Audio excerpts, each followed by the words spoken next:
ইসলামে কিন্তু সংখ্যালঘু শব্দের সংখ্যালঘু এরকম কোনো শব্দই নাই ইসলামে। যদি শরিয়ার পরিভাষা না কোরআনে আছে না হাদিসে আছে, হ্যাঁ আছে যে অমুসলিম অথবা জিম্মি বলে এমন কোনো শব্দ আছে যেগুলো মুসলিম দেশে অমুসলিমদের বসবাস।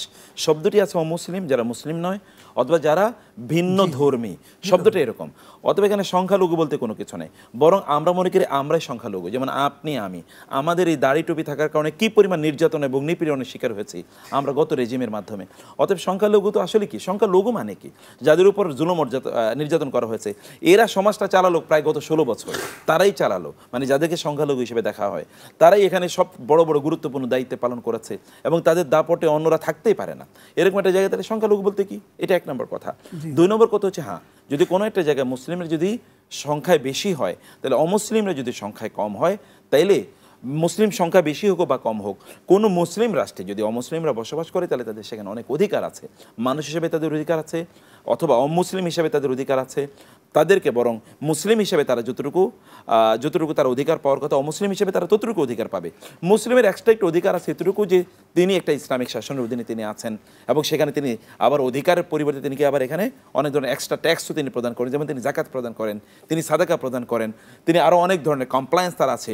শরিয়া বিরোধী তিনি কোনো কাজ করেন না। যে ইসলামের জাকাতের 8টি খাতের মধ্যে একটি খাত আল মুআল্লাফাতু কুলুবুহুম, অমুসলিমদেরকে জাকাত দেয়া। জি জি, অমুসলিমদের মধ্যে যাদের তারা ভালো মানুষ হবে, তারা দিনের প্রতি অনুপ্রাণিত হবে, এই ধরনের খাত কিন্তু এখানে আল্লাহ তাআলা রেখে দিয়েছেন। পরে আল্লাহ রাব্বুল আলামিন আমাদের জন্য কত দৃষ্টান্ত দিয়েছেন। কারণ এখানে অমুসলিম শব্দটা আসলে সংখ্যালঘু নয়, এটা একটা পলিটিক্যাল ডায়ালগটা এবং এটা উদ্দেশ্য প্রণোদিত একটা শব্দ।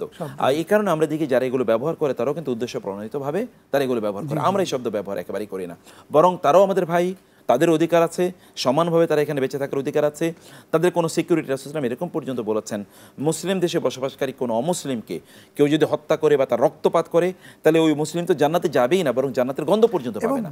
দেবীদের তারা যে পূজা করে সেগুলোকে কোনো গালিগালাজ করা, কোনো ধরনের আঘাত করা ইসলামে নিষিদ্ধ। জি জি, একেবারে। এমনকি তাদের আঘাত তো বহু পরের কথা, এমনকি তাদের নামে খারাপ কোনো কথা বলতে আল্লাহ তাআলা নিষেধ করেছেন যে তোমরা বলবে না, কারণ তাইলে তারাও তোমাদের রবকে তারা অন্যায়ভাবে তারা গালিগালাজ করবে।